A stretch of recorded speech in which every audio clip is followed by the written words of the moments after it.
pre-show here on the Rants of Izzo on Spreely Media, Spreely TV.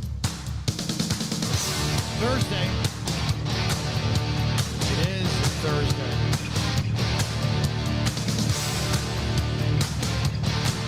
Make sure you guys join in the chat. We do have a all big consortium chat for those who are watching on different platforms on the rantsofizzo.com. So we got all the other inferior stuff, whatever. Go to Telegram, the Rants of Izzo show. We have a chat there. Dude, I'm getting vertigo watching you do whatever you're doing.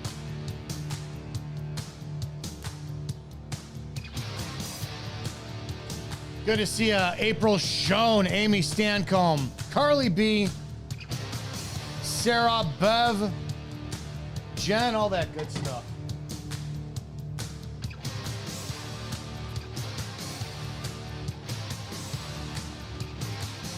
Are you okay over there? You good? Hang on a second. Are you you okay, man? Yeah, man. Trying to get everything set up. I was a little late this morning. Yeah, that's okay. You look a little frustrated. Oh no, man. I'm just working it, man. Trying to get everything set up. Hey, yeah, I'm that kind of host. I'll wait for you. Yeah, no, please. I'm here. I'm just. I don't have a beautiful picture. Fine. Yet, Fuck it. Here we go. Let's have a show.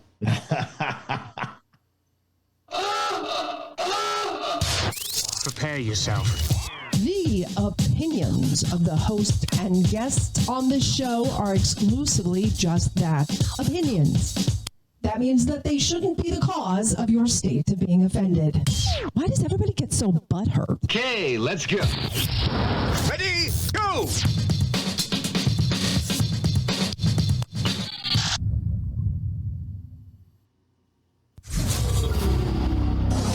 Sit down, shut up, and pay attention. This is the Rants of Izzo Show with your hosts, Dominic Izzo, from porn to politics. We touch every third rail we can find. You might want to put your headphones on so your mom can't hear this. It's been called the most entertaining 60 minutes on the internet, and it starts now. Let's do this. That's pretty good. That's good timing. Rants of Izzo show here on Spreely Media. We're just going to hit the ground running because it's fucking Thursday. The week is coming up on an end, thank God. That's what it is. But it was a short week anyway, just in the fact that, I don't know, we had a Memorial Day weekend. So I appreciate you. I appreciate you, Matthew, for accommodating on Monday and then switching for Thursday. Thanks, man. Appreciate that. Yeah, it's just always so nice to come in here and watch your show that you were with Burn Pit and hear how you're like, God, I'm glad Matt's not here because he would go on forever. Not you. I know. No, I was teasing. No, I was joking. It was so nice of you to say the things you said. My listeners, I have my little spies, and they're just like, dude, Dom says such nice things about you on his show. So I went and watched. It was a really good episode.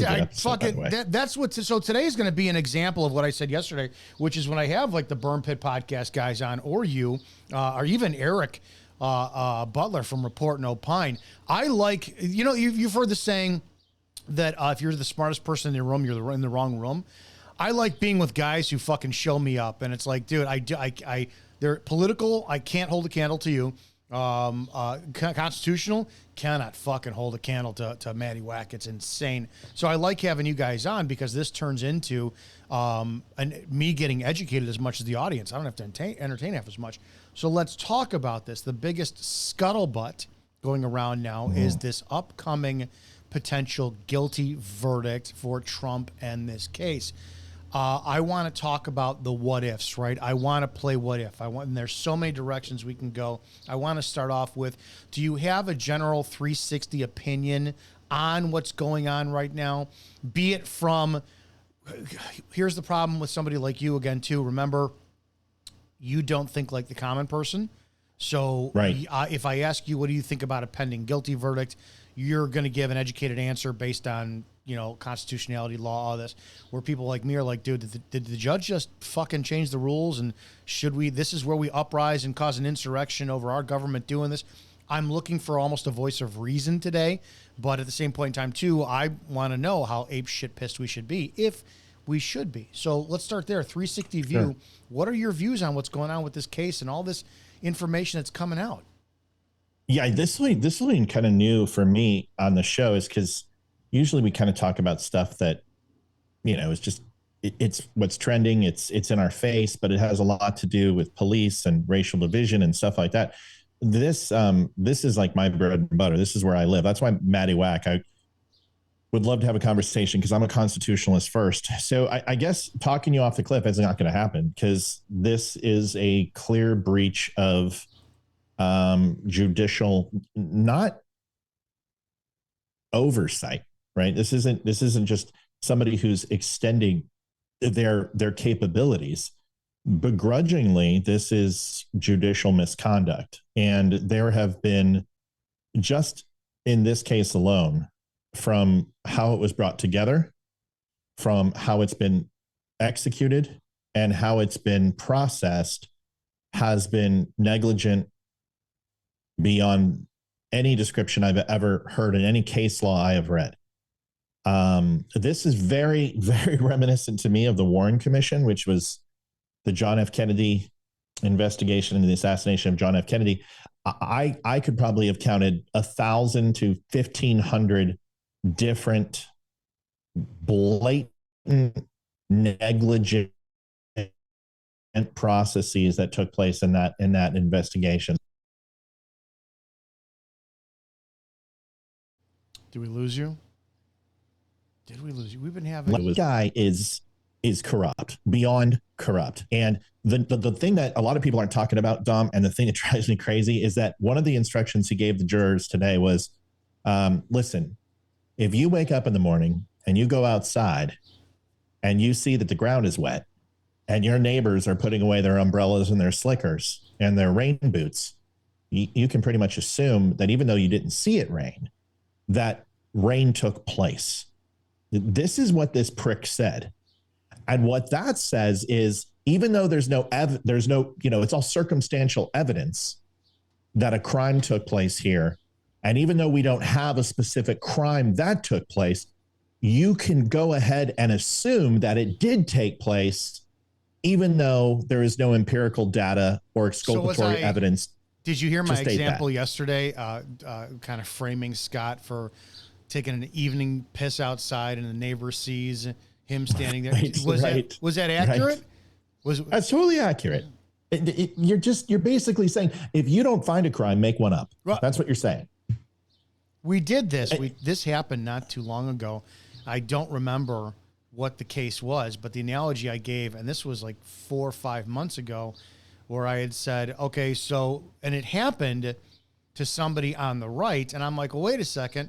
So I can go to the grocery store, pay for a cart full of groceries, not pay for the milk that I forgot in my basket. So I've got $200 worth of groceries, but I skip a $2.30, half gallon of milk, go home. And a year later, somebody complains about it. Then they come and arrest me for it. I'm like, so we're just this at this point. Now, I don't like saying this. I just don't. But at the same time, too, maybe we got to say it. When did the American people step up and fucking riot over this? Not protest, riot over this. Because if a judge can do this now, what's to stop from you live in your town, a car blows a red light, and you just happen to be in the area, and the cop says, well, it was a 4-door vehicle, and Matt drives a 4-door vehicle, and you pay the fucking fine for it. Right. It was a mint green Buick Skylark.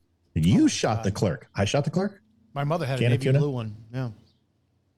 You don't know the movie? No. I'm so disappointed in you. My cousin Vinny. Oh, yeah. With the rear differential difference. Yeah. Right. 1967 Buick Skylark. Mint green. Didn't like that. Anyway, so, well, it doesn't matter. The point is it's a wonderful video if you're pre-law to watch, because that does a fantastic job of what a courtroom hearing looks like and feels like.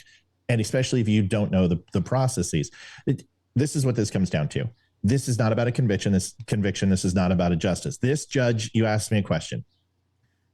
This judge realizes that his career is done. He is going to be overruled by every single court, whether it's a court of his peers, whether it's district court, federal court, it does not matter, or the Supreme Court of the United States. He'll be overruled multiple times on his decision making, and it will ultimately throw the case out. But that's not their goal. The only thing they want is one charge that they can say a felon is running for president. That is all they want. They don't want anything else. They don't give a shit about how long it is. They don't care if it's a commuted sentence. They don't care if he gets house arrest. They don't care if it's a penalty. They don't care if they say time already served, get up, get out, and have a nice day. Whatever it is, they just want to run the commercials that he's a convicted felon. There's the part two. Does him being convicted felon prevent him from running from the United States president? No. There's nothing in this says that in the 25th. Now, they can move to strike and say that he's a convicted felon, so therefore he can't have a security clearance. And that completely stops him from being president, because without a security clearance, you can't do your job. Now, the security clearance of the president of the United States is not even in the scope of any clearance known to man. It is different than any other process when the SSBI or the TSI clearances. This is completely above that. And he's not held culpable for the same standards as I would be, or an admiral or an operator. But if they make the argument that he's a felon and therefore that excludes him from getting a clearance, which they can certainly make that case, and then you have a completely different conversation. But no, it doesn't stop him from being president. Then what's the whole? There's no point of this then. It's going to public opinion. You put felon in front of his name, and it completely change. It verifies, and it gives them verification and just validity, bro. Do you think all the shit they've said? Do you think there will be people who, just like last time, outwardly, I'm not supporting him, but then go to the polls and they're like, I can't believe what happened. Even people on the left, they're going to vote for him. It's not going to hurt. It's not going to hurt the hard and left. It's not going to hurt the hard and right. But that's not the people who win elections. The people who win election are the 7%. And now we're going to go back to it, because I'm going to talk to your listeners. Is Nikki Haley, and she just hit 19% in Texas primary. Well, is that because, do you think so? Let's talk about this, because you called this a while ago. Do you think this was strategy for her to support him, knowing what's going to go on? I mean, I don't know if you're a political strategist, you're hired by her campaign, and say, listen, he's going to be convicted. I suggest you support him, because if and when they do this and he can't run, now you can steal all his supporters because you can't. No, that's not what they're saying. What they're saying is that you are a woman. You add validity to his ticket. You have challenged him openly. That's what the American people wanted. They want Donald Trump, but they want him in check. So you get Nikki Haley, who is enough of a neocon in the middle. Listen, I'm not a Nikki Haley supporter. I don't want Nikki Haley in office necessarily. I want Donald Trump in office. And he'll put her out to pasture. My point is that you can look at Byron Donalds, you can look at Carrie Lake, you can look at Noem, you can look at Carson. They're all Trump supporters. All that gives you is what you already got. The only two people who have the other aisle or the middle road, that 7% of the electorate who's considered really undecided, are the DeSantis supporters and Haley supporters. And Haley supporters are still voting for her. Now, people are like, oh, well, that's, because of the mail-in vote, but that's not the case. A lot of these are not mail-in. They're actually in-person voting. Huh. This is getting just funner by the day now, isn't it? It is, buddy. I'm glad I asked you. This is what I want to know on this, because again, too, what they're, from my point of view, it's like he gets elected again. I know that it's going to be 4 years of them doing the exact same thing they did before, trying to impeach him, going against him. I want sometime in my lifetime to see a Democrat and a Republican, to both sides of the House, Senate, going, you know what? Let's work together for a change to better people. And because you can, I think you should have people disagree with you in an organization so that the organization is run from all sides to best serve the people. That's what business should be, right? I don't think you have people fucking arguing when you're in a restaurant or whatever. Like the menu, should be put together perfectly from differing opinions, so you just don't have fucking cheeseburgers on the menu. But I digress. I want people, but I want people. Is my point? Is I want people to how do I say this? Iron sharpening iron, but we don't have that. We have fuck you and you fuck won't you. Have that. No. We don't. You're not going to get it, dude. You're not going to get it because this is not the way that the political system is designed to work anymore. We are in the days of Rome. We are in the days of Greece. The democracy, so to speak, will fail and will fall. And it's just a matter of time. And if it's not another rival nation that does it economically, because nobody's going to hit us militarily, but we're gonna corrupt from within, and we already are seeing that. And eventually, the American people will take action, like you're talking about. I mean, that's what history tells us. How do you see that happening? Because here's the deal too: is we talked about this yesterday. Scott asked me, "Do you see anybody on the right coming up like a BLM leader?" And I don't. And sadly, no, there's not. You let's say for argument's sake that was the new trend, right? For the blue check marks who are making their T-shirt money to finally say, I'm gonna take action after the dust settles. Let's play this out ridiculously well. You get all of us who actually know how to be combative. It's the age-old argument: who would win, a 6'5", 250-pound man or 50 4-year-olds, right? It's like, man, at a certain point in time, too, those 4-year-olds may overwhelm the guy, right? So it might be, and there's 50 of them. So that's how I look at the right versus the left. But if the right succeeded and the right dominated and the right dropped all their asses and I said, hey, let's get back to a cohesive government that serves the people, who the fuck are we going to look to now? Because now you got the post-apocalyptic warlord like Stu Peters, or you got what's his name, Nick Fuentes, or you have all, and then which one is it too? Well, now we got to look at the conservatives who support Israel, the ones who support Palestine. It'll be another mess. So you're going from be careful what you wish for, because you go from one fucking frying pan into a fire. Yeah, I don't know what the boys said over at Burn Pit, but I'm pretty confident because they're hard chargers. Is Stu Peters and Nick Fuentes would shit their panties at gunshot one. So let's be transparent. Those guys, it's always the guys who are not war fighters who talk about war, number one. But the biggest thing I would say, Dom, is that Republicans don't riot. Republicans don't do that shit. We've never in the history of done it. J6 is the only occurrence. Go look up history. That's a joke. It was a joke. It was a complete joke. And it was ridiculous. But if you want to consider and count conservatives versus Democrats, it's 1 to 1,000. Fine, we'll give you J6. But that's not the way it's going to be. You're not going to fight the U.S. government and win. That's not the way it works. What would work is a civil war of noncompliance. Explain. And that would just it would be disruption. It would be to break the status quo, to resist through not paying of taxes, resist through not going to work, resist through locking down businesses and refusing to participate in this government experiment that we're currently in. And people are going to get their asses hosed and beat and locked up. But eventually the government will say, okay, we need to make a change. And what will happen is the scapegoat will be created. And what they'll do is find sacrificial lambs on the left and the right to prosecute, to show dirty, dastardly deeds that they've done behind closed doors, to throw the sacrificial lamb to the flock. Welcome AI. And that's what happens. And that's the way, that's what would happen. There's no way to fight the U.S. government.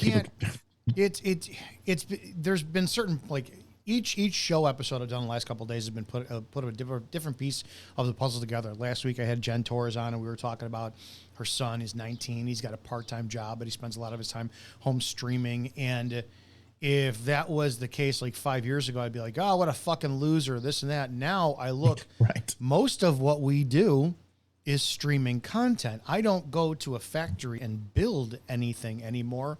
I critique. My profession is intangible. And so, and that's what most people are, right?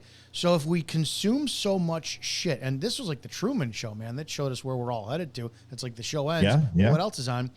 Scott came on yesterday and we talked about all these businesses closing down. And it's like, shit, everything's going virtual. To your point now, you create a scapegoat, whatever. You could put, and I think it would have to be a few months, if not years down the road, right? It can't be now. But AI technology is insane.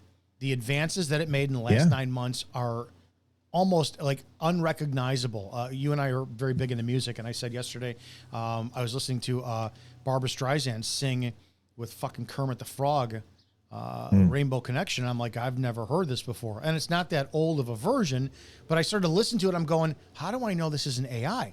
Because for those of us who watched any of the Star Wars that's out recently, they have James Earl Jones's voice sampled in a computer, and that's how they create new Darth Vader dialogue.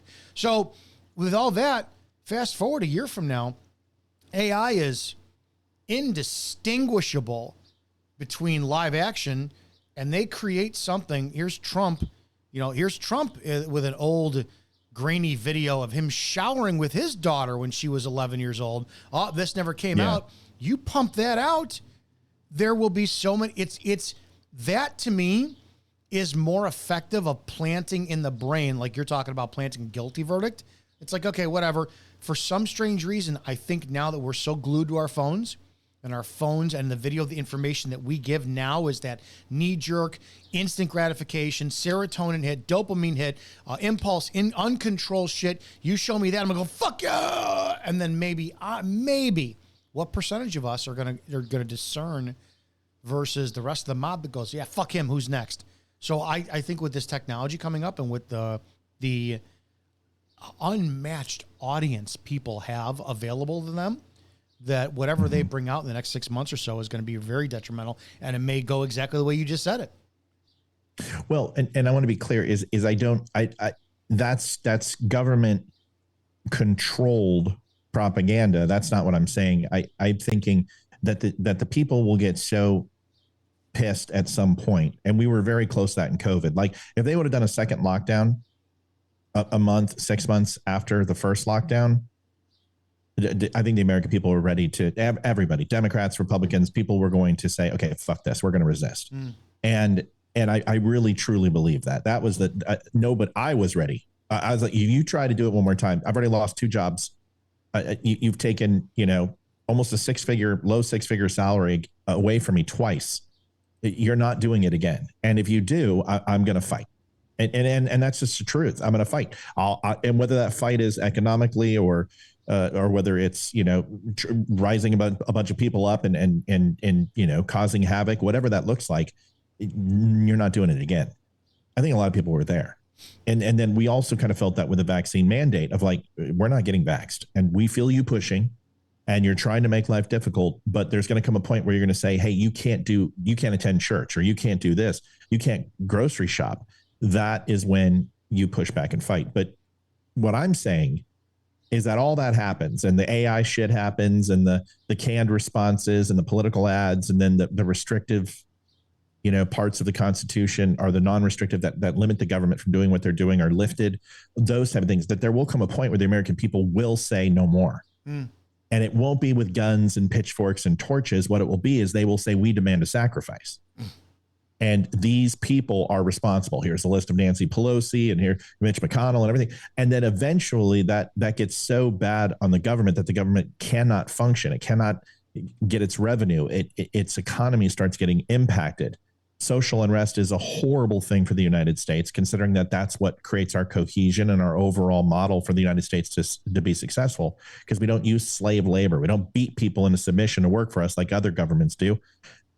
If you do that, then the people who are the good guys in government, whoever the citizens of this country say, Rand Paul, he's our guy, he's the best, those people will take down the perceived swamp to appease the citizens of this country to get them back where they need to be. That is what I'm talking about. Temporary fix for how long? I keep thinking about this. That's correct. It's like when you look at the size of the United States, and again, like the reason for the Electoral College is to prevent things like New York, Chicago, and LA from deciding an election.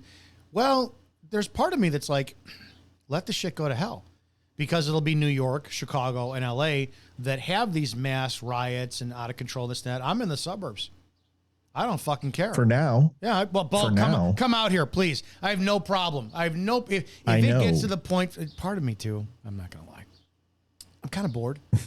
every day is Groundhog Day. You get up, go to work, you do this shit. It's like, change the fucking record. And while I'm young, right? I'm not 50 yet, but it's like after 50, shit starts ticking, and it's like, I don't want to be 75 and all of a sudden shit pops off. It's like, fuck, why couldn't this happen when I was fit? So I'm at that point now where like, man, shit or get off the pot, dude. Shit or get off the pot. Well, that's where I'm at. I don't fucking know. You're going to see something from this case if they're not going to lock Trump up. If they can't, if they lock, do you think they can? Do you think that would set off the fringe right that would sit there and all of a sudden Hillbilly Jim and their fucking pickup truck and those would be we got to go to the White House, boys, and break Trump out because that's where they think he's being fucking held. Do you think that would happen? I don't think it starts that way. I think that's a reaction to what would start first. What would be a perfect opportunity for Soros and guys like this to fund riots inside the inner cities as forms of celebration, which we've seen before, and take these major cities and show forms of celebration for Trump. And then a conflict would take place. A black person would be shot by a black cop and he'd be called a racist, or a white cop, or some white, Antifa or, federal plan or whatever it would be, would get in the conflict, get his ass kicked, get killed, whatever. And then you're going to see retaliation, and then it would escalate from there. The next civil war is not us versus our government. That's not, there's no fucking chance. It will be suburbs versus inner city. And it won't be even black versus white. It'll just be the haves and the have-nots. The inner cities will suffer. They won't have what they need. They will not. We're seeing this already. I mean, they can't afford to fucking eat now. It's not about getting cost of living or a house or the American dream is dead for the inner city. Now it's about food. And when McDonald's is $27 for two meals, that's all they have in the inner city. I mean, let's be honest. Let's not blind to ourselves. That if you go to any off the freeway place in Crenshaw, Oxnard, doesn't matter where you're at, California, Texas, and you go to these lower end incomes, it's Jack in the Box, it's Taco Bell, it's McDonald's, it's Burger King. His name? All fast food. Shit, I can't remember.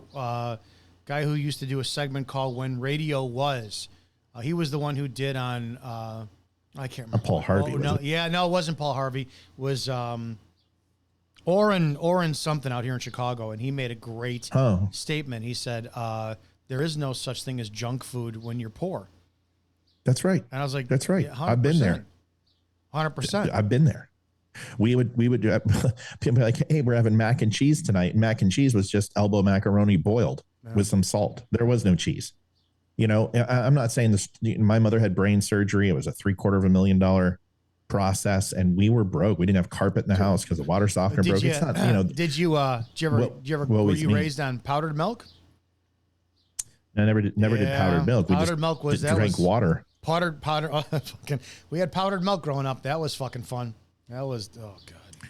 Ugh. But that's the thing. The inner cities right now are facing a real realization that they can't afford to live as meek as they've even lived now. And that is when you'll see the inner cities, they can't steal from each other. Well, look out here, Chicago, Illinois. Start going in the suburbs. Illinois just had a $32 billion budget passed, right? And out of it was $600 million going for services and health care for illegal criminal invaders, right? So, but at what point? Right. See, here's the problem with you. You're an educated guy. You look at things from a very strategic, almost chess-like board fucking thing. You're going to be playing chess, trying to strategize and make your moves to run a city or a country better, and you're going to get the uneducated people of the city of Chicago come up, knock your fucking chess pieces over, going, "No, you owe me this." I'm like, no, we're playing chess to try to figure this out. You can only move the horse in an L shape. No, that's not. He's going to move just checkers. It's like you're not. While you're trying to educate them, they're still being fed by with the lies of the alderman, the mayor, all this shit, the governor, and there is no patience, and you will get increased robbing and looting for shoes and TVs because we have stupid fucking people who the powers that be that are funding all this shit that they're counting on. I don't think people are going to steal fucking bread. They're going to steal rims and shoes and televisions and fucking grills for their teeth and stuff because they're being taught that this is what's going to sustain your daily bread. Well, right. And then they sell that and trade for the bread. But my point is that when you can't steal from the hood anymore because the hood runs dry, then you ultimately go after where the money is. I mean, I've been saying that for years though. And so I've theorized that for too. I've been saying that for 10 years now. I haven't seen it happen just yet. There are pepperings here and there. And I'm going to tell you, for the criminal enterprise of Chicago, I don't know why it's not happening. If I was you have to look at it this way. If I'm a black or Hispanic criminal in Chicago, and this is not racist, there are physical attributes that make you hard to distinguish from others. So it's almost like that joke, they all look alike, right? Well, you guys look alike. I'm sorry. It's very, very, you don't have, it's like, I don't have anonymity. Short, gray hair, blue eyes. Fucking, I stand out. But if I know I look like the common denominator, so many other people, and I know that suburb cops do not have the mentality of city cops. Suburb cops don't know who I am. Suburb cops also don't have the same policy as I do. I'm going to not at all. Dude, I'm going to fucking drive up 90 or 290, go into a suburb, break into somebody's home. By the time the caller gets hold of the police and the police show up, I'm speeding back on 90, back into the city where nobody fucking knows because those cops have no idea who the hell I am. And I'm going to do it all. I'm going to do it all in a stolen car. It's happening in California. It's happening in California right now. So suburbs like Thousand Oaks, Ventura, Camarillo, they're all getting hit. And they're coming down from Los Angeles and then they go into Thousand Oaks. They go to these high-end neighborhoods. They're doing exactly what you're saying. They're ensuring that there's 4 freeways on post within a mile of their destination so they can't get blocked off. And they go 120 down the road and they use a stolen car and commit the crimes and then go back into their area. But it's interesting you say that because where I come from, mother's a half a word. And don't let the walking thesaurus fool you. I come from the streets. I didn't have a choice but to come from the streets. I'm educated and I've chosen to be educated and speak in a certain way. But like I said, where I come from, mother's a half a word. I've got no problem getting down in the dirt. I've got my dick knocked in the dirt by Mexican gangs, black gangs, white supremacist gangs. And I got my ass kicked a lot as a young kid. And I said, okay, I'm joining the military so that shit stops. I think there's enough people on this planet that do think in chess terms that the checkers people will not be successful, but not if we stay divided. Because they use them as pawns. Right. This is bullshit. Yeah. This whole thing about you say it very well. Like somebody's like, oh, you made a show on Robert De Niro. What a waste. And I'm like, listen, dude, I'm not writing legislation or trying to change the world based upon my perspective of Robert De Niro and how he was in France and got involved with sex trafficking and maybe a lot of the things that he's done with alimony and cheating on his wife and being in back child support and sex trafficking, being Weinstein's friend and on the Epstein flight list, all these things. Maybe we shouldn't listen to Robert De Niro. That show is designed to help you stay informed. It's not writing the new Constitution. It's not writing pieces of legislation or techniques on how to perform brain surgery, for fuck's sakes. It doesn't mean anything. Yes, I understand that, but it's still important to be informed and educated. So I think there's a fine line between the people who are just toxic and are like, oh, what does this fucking matter anyway? None of this matters. Versus people who are like, yeah, it still does matter. And I'm putting it in the back of my noodle. So when the day comes, I can go ahead and speak with some level of intellect. I would rather be that guy than the guy that's just like, fuck it, who cares that we're on a floating, mass and it's in the middle of space and nothing that we do here really matters. Well, then, fuck it, what a pitiful existence. Dude, I'm not that guy. Randomly talking about something. I want to just pull up a crime statistic in Chicago because we're talking about crimes of opportunity. This is from 2000. Which one? Well, the carjacking. So motor vehicle thefts, right? If you look Holy at this, shit. Dude, this is from 2021. They had 10,000 plus. Well, let's say 15,000, or excuse me, it's 10,005. 11,000. Vehicle thefts, motor vehicle thefts, with only looks like maybe 500 arrests. It's 2023. 2023, they had 30,000 fucking stolen cars. And look at the arrests. Look at the arrests. Yeah. You want to know what also is interesting? What happened in 2001? World Trade Center? No. Yeah. But why were carjacking so high in 2001? And why did it slowly start to go down posthumous from 2001? And you see that drop all the way to 2012. Why were they so... I have... Car alarms. Car alarms. They were... So car alarms were a novelty. They used to be in the Mercedes and the BMW and the high-end cars, but then they started putting them in Hondas and Yugos and everything else because the insurance companies. So car alarms were really pushed and mass produced on a higher level, and no longer, you remember the Ford Escort, you would have that guy as a lowrider, and you would get next to it and say, you are too close to the car. Those were, 1996, but 2001 technology went down, prices went down. They started creating silicone chips that were a lot more affordable. I promise you the reason why they dropped was because of car alarms. But now car alarms don't matter. You can't steal a car that way. The only way you can do it is by putting a gun to somebody's head and then get the fuck out of the car. I want your car. We massively have a problem in Chicago, and you've got young teens, 14, 15. Oh, yeah. That shit black teens that are doing it. We had 47 shot over the weekend. I guess 11 were killed, one mass shooting.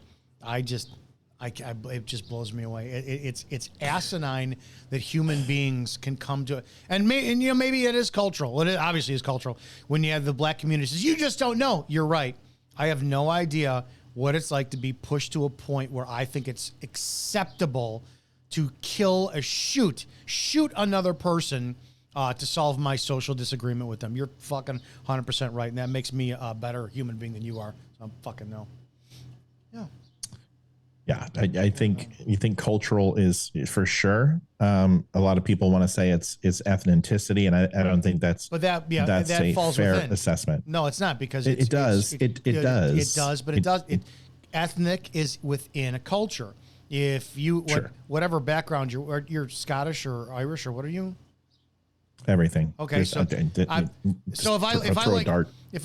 it's Sunday gravy and plastic on my couch covers and I don't speak the English language, I'm gonna go find the same people who have that. It just so happens that I've got olive skin, right? So I'm a fucking Dago. Same thing. It's your skin color and your language are a product of your culture. It's like that. It's your main attributes. What language you speak and what color your skin is.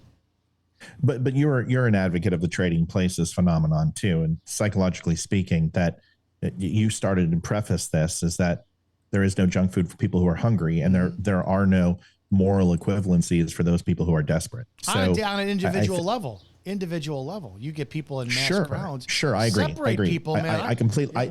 It has to go down to the individual level, and unfortunately, that's the problem with groupthink, and that's when we stop ignoring individual liberties and we start managing people in the collective. That's when we get the inner city, because what you try to do is create equal outcome, and all that creates is disparity to the point of where you have literally the haves and the have-nots, and none of the haves are in the have-not areas. I mean, how many rich gangsters do you know who aren't dealing drugs and stealing cars and doing that type of shit? There's no such thing. You don't see the person in Crenshaw who's got a fucking 21,000 square foot villa in the middle of Crenshaw. Because why? Because the first thing they do when they get enough money, they leave and they don't come back. That's a problem.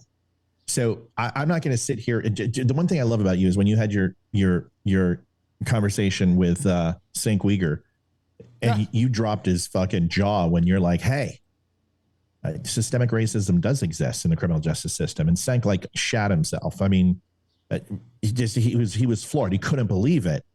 I feel the same way when it comes to economic disparity plays a very large part in the results of criminality in the inner city. It's not an excuse. Get the fuck out.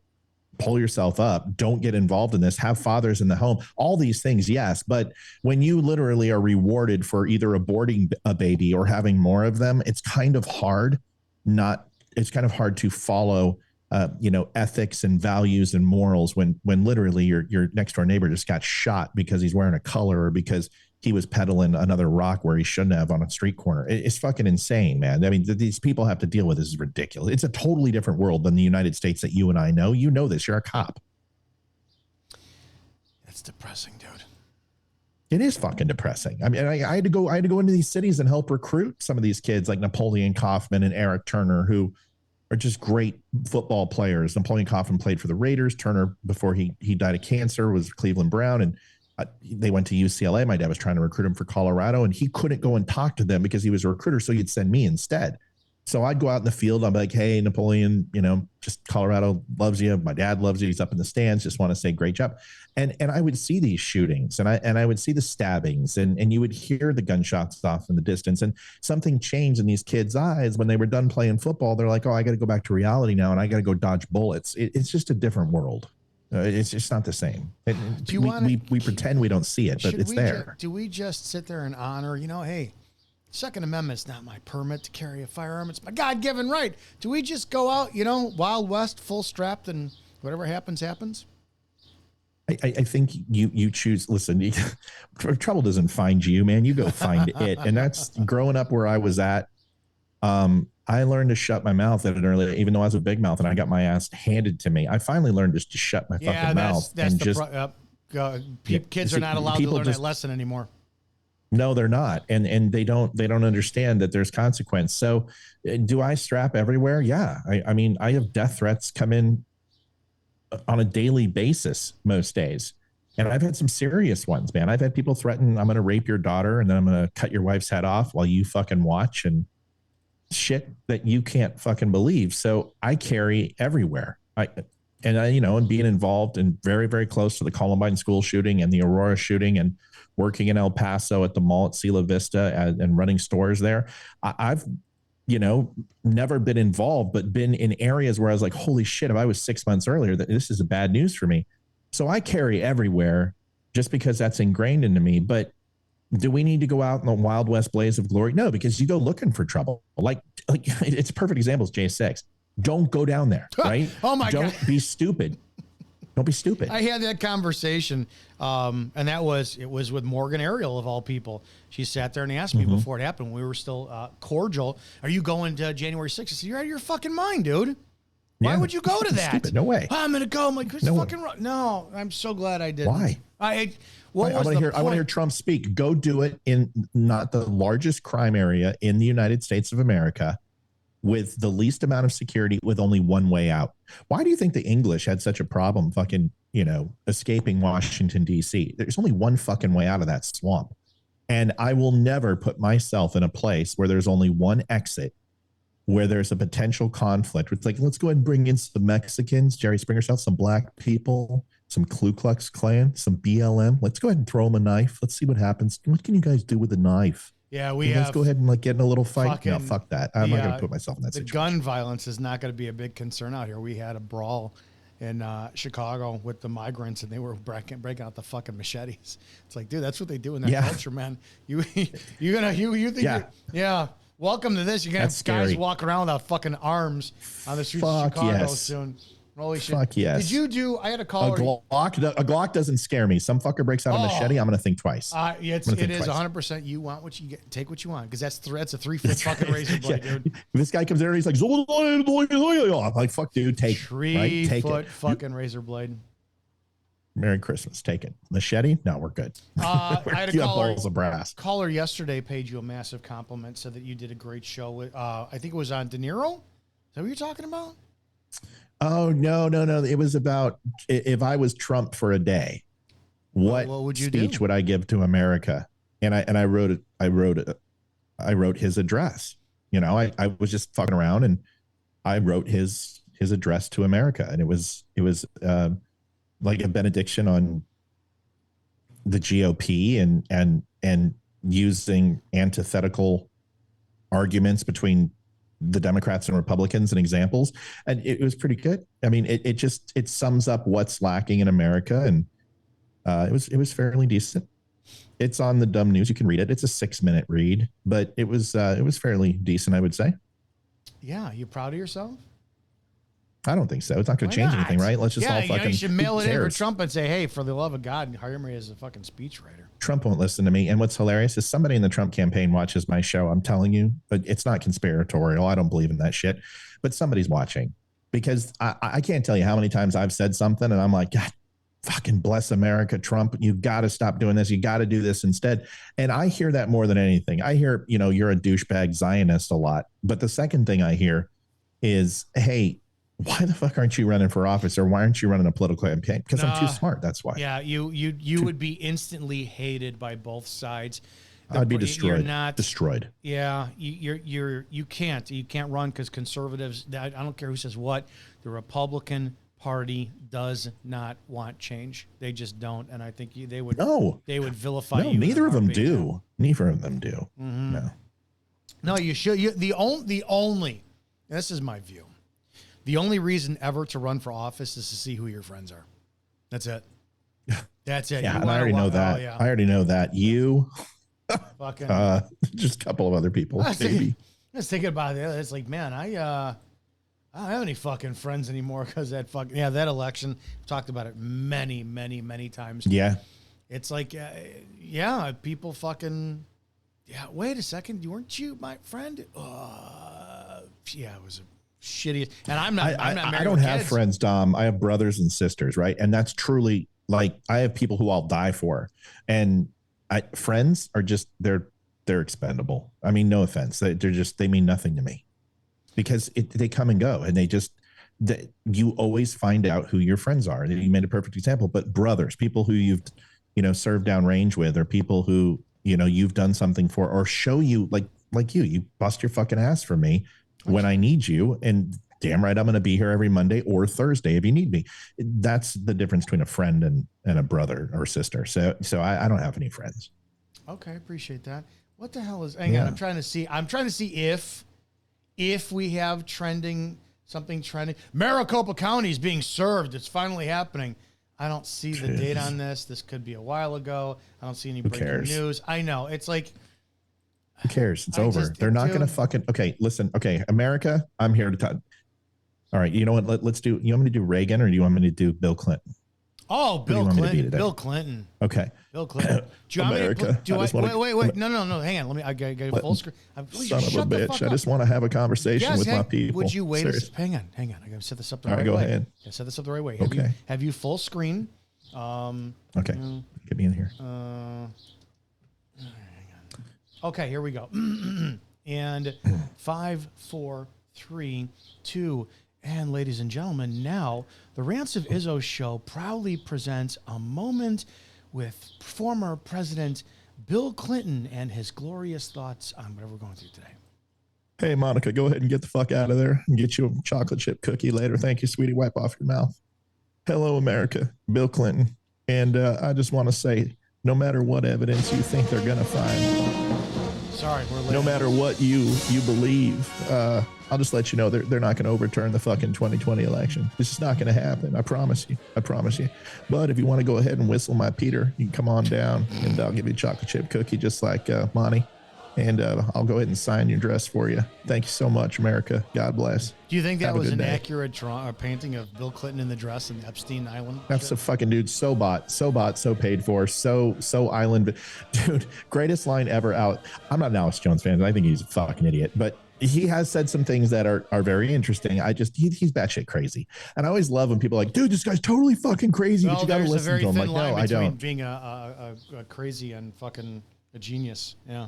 Yeah, but my mom the interdimensional gay frogs that are coming down drinking the water, and they're gonna have sex with the aliens in your ear. Yeah, okay, Alex, I get it. He's fucking shit. So the thing about him, and he said this in the court, is like, Mr. Jones, are you honestly saying that you believe that children and sexual pedophile rings were created by government officials? Really, Alex Jones? He's like, yeah, like the one like Bill Clinton and Hillary Clinton did with Jeffrey Epstein. Yes, absolutely. And I just like mic drop. So Bill Clinton's fucking dirty. He's obviously a sexual predator. So was John F. Kennedy. So was Martin Luther King. For fuck's sakes, he was sadomasochistic. He had it in the Lincoln bedroom. He spanked prostitutes and whipped them and tied them up in the fucking Washington bedroom. Give me a break. I'm a man. And when you reach a certain level of power, well, any level of power, any fucking level of power, men don't buy cars, or they do to a degree, for themselves. Every accumulation of anything status of power is to impress a fucking woman. Period. It's for pussy. It's for pussy. Just say it right. It's for pussy. Story, dude. So you're gonna tell me that you get to the upper echelon of like you are running the fucking world, Mr. President. What can we get you? It's like The Contender with where Jeff Bridges played the president. It's like, I want a shark sandwich. He gets a fucking shark steak sandwich out of nowhere. It's like, make me this shit, whatever. What do you want, Mr. President? I want a 15-year-old Thai boy. Yeah, because I've never had that before. So let's have that. I just shorter, medium to short hair, slight build, supple ass. That's true, man. Oh, dude. Yeah. Bill Maher says it right. 100%. I don't know if you heard this from Bill Maher. Bill Maher says it right about porn. He's like, listen, the problem with porn, and he's like, I pay for sex, right? I'm Bill Maher. Yeah, he's been saying that for years. Marriage. Yep. Right. He's like, I pay for sex. I don't. But here's the thing with porn, you start off and you're like, okay, you see the people doing the missionary and you're like, ooh, and it gets you off. And then maybe some nipple twists are thrown in there or some light hair pulling. And then you're like, okay, well, that's fun. And then like, let's go ahead and bring another girl in there. And then they're like, okay, well, let's bring in 2 guys and let's go ahead and fucking cup his balls off with fucking rebar. All right, let's go ahead and drop candle wax. All right, well, let's go ahead and whip them. Bring in the horse. Let's go ahead and choke the shit out of them. Right, now let's go ahead and bring in farm animals. And now then I'll go ahead and, this is the problem, is that it's just like drugs. It is porn is the same thing. Yeah. And it desensitizes you, just like like drugs, just like alcohol. Yeah. Oh, that's the same thing with power. That's a given. No. Everybody wants more. Yeah. Everybody wants some. Did you do that Alex Jones thing? The voice, or was that a recording? No, it's me. You've never heard my Alex Jones? No, I just did. It's fucking fantastic. It was fantastic. Oh, I feel bad. I have a Instagram reel somewhere from like 4 years ago. I didn't know I could do it. Yeah. I was actually in Texas and I was listening on the ride down there to the Alex Jones podcast that he did with Joe Rogan, a 5-hour podcast. And I'm like, it's pretty entertaining. And if I hear somebody, I can try to do them. And I'm just like, me too. I think the way he speaks, he's got that guttural shit. It's fantastic. And he says, understand. And I'm like, man, I could do this guy. So I fucking did him once. It's very Richard Nixon. Oh, dude, I did him. I'm like, holy shit. So I had this woman call and say, my mother's a very big fucking Alex Jones fan. So I said, okay, well, give me your number. And I call up. I said, this is Alex Jones. I'm calling from a private line.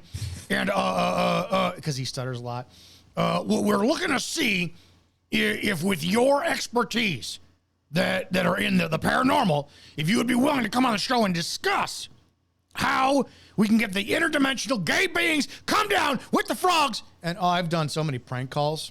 Would you do me a fucking intro in that voice? Seriously. This is Alex Jones calling or expressing, if you don't watch The Dumb Show with Matthew Spear, I will come down there and I will eat your neighbor. Yeah, like that kind of shit. Perfect, dude. Do that for me, please. You have to have a barrel chest to do that. If you're not a big man, you can't do it. And that's the way you just can't create that resonant voice that he has unless you're a big dude. It's in the back. He comes from, not in the throat. He comes from the top. Throat, yep. Yeah, he comes from the top of the back of my head is where he comes from. It's really fucking weird. That's right. Like Ronald Reagan to me is all front throat. Nancy and I are looking for the other half of my head. So you got to do that. And then Bill Clinton is more nasally, like Jack Nicholson. I eat breakfast 300,000 yards from 400,000. Right. So everybody's got a different pitch, and then you got to do the eyes and I don't know, dude. I've been able to do impersonations. I did Howard Cosell at like 9 years old. We were going to Jocko Steakhouse in California, and he came up, ladies and gentlemen, look at that little monkey run, and I just did it. My dad turns around and he's like, I'm 9. And he's like, what the was that? Yeah, I don't think I do anybody he's like, else. You sound like an adult. And I've always been able to do voices. Yeah, so. I don't think I could do it. I don't think I have I don't know if I've done anybody else, but you just gotta it's just practice. And it's just if you can do Alex Jones, you can do anybody. You just have to listen, become intimate with their voice, and then try it, and you'll figure it out. But listen, for a guy who does impersonations, that is a fantastic Alex Jones. Yeah, my Alex Jones is good. I've called. Oh God, when we were trying to kill time on the show a couple of years ago. We're like, we have nothing else to fucking talk about. I would randomly call businesses, and you know what? Hang on a second. You should do that, dude. Well, hang you on. should be Alex Jones, and I'll be one of mine, and we'll go in there and we'll call him. Well, let's call.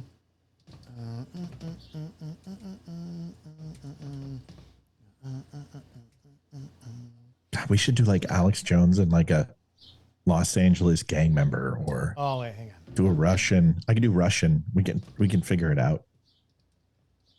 We'll do. We got like 3 minutes left. Let's just try this one out. Ladies and gentlemen, we've not done this in a while, so we're going to see how this goes.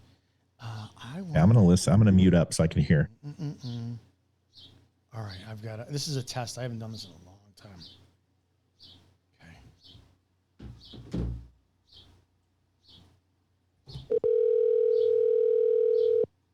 Okay. Hello, okay.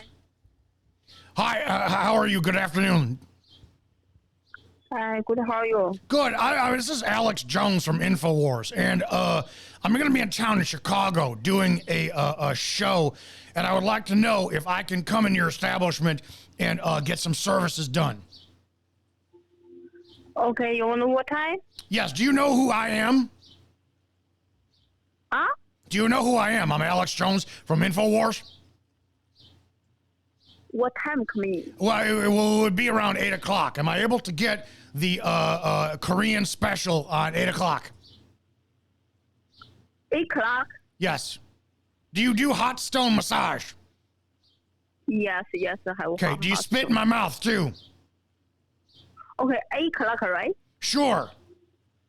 Okay. You have no idea what I'm asking, right? Is happy ending available? Okay, 8 o'clock, okay. All right, this was completely counterproductive for what I thought would happen. I'm going to have to do something else. I appreciate that. No, we got to go somewhere else, dude. Give me a business. Give me a business idea. Dude, she'd be like, too buku. I know. Me so horny. Let's look at $2.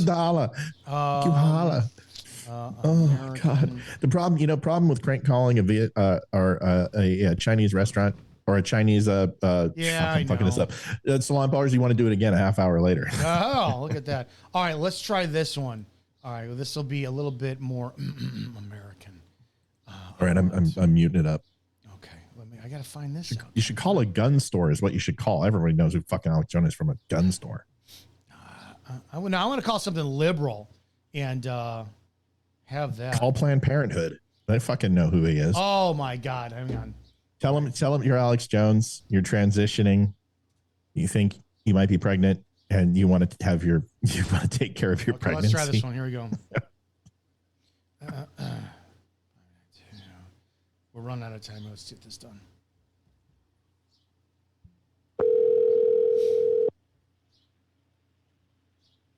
Thank you for calling Planned Parenthood of Illinois Loop Health Center. Oh, come on, dude. Dude, really? It's so busy. So many babies. They're fucking busy. That should tell you something about Chicago. Right, fucking assholes. One more time because we're almost out of time here. Okay.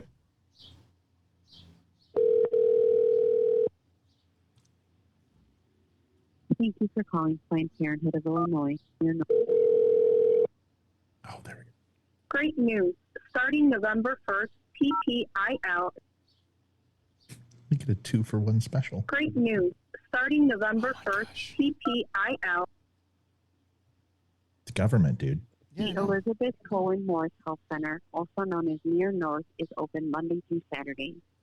Mondays and the Elizabeth Cohen Morris. It's not gonna happen. It's fucking stupid. Come on, you got it. You got 3 minutes. No, we got no time. We're out. I got to do our little outro, call to action, all that shit. But we'll be more than happy to do this again. We'll do. You know what? We always have Monday. Yeah, we do. We'll be back on Monday. What do you got coming up for the Dumb Show? Same as always, folks. We're doing everything like we always do. 7 o'clock weeknights, and we just jumped over on Wimkin too. They've been they're really cool, good people, and they're helping us out, helping us grow. So all that type of stuff. But we're on over there. But Spreely TV, as always, channel 1, 7 o'clock Eastern. You can also take a look at thedumbshow.com. We'd love to have you come on over. And your wife is so fucking hot. Thanks, buddy. Thanks, buddy. We had sex this morning. We were thinking of you. Send video next time, would you? For the love of Pete. Sure, and Braille. Oh, I could work with that.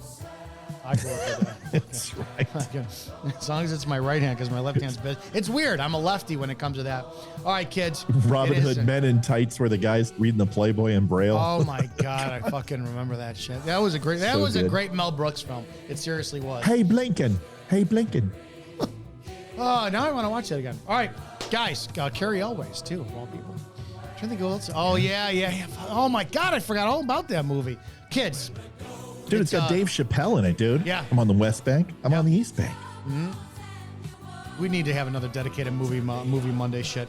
Guys, have a great damn day. Go to Spreely.com. Take a look at all the things we have for you there. Download the app for your smartphone. Fucking enjoy it. Go out and help somebody today. And if you can't help them, just don't hurt them. Don't be a fucking cunt. Simple as that. We'll kiss and make up. That's a very peaceful side.